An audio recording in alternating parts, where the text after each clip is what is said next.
When it comes to choosing the right roof for your home, there are many factors to consider. But one of the most important is the material.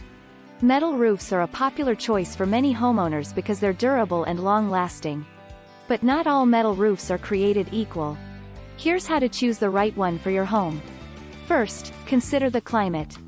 If you live in an area with high winds or severe weather, you'll want a metal roof that can withstand those conditions. There are special coatings and designs that can help reinforce against high winds and hail, so be sure to ask about those options. Second, think about the look you want for your home. While it comes in a variety of colors and styles, so you can find one that complements your home's exterior perfectly. Lastly, if your home is a historic property, you might want to consider metal. Many historic homes have steel roofs because they are durable and long-lasting.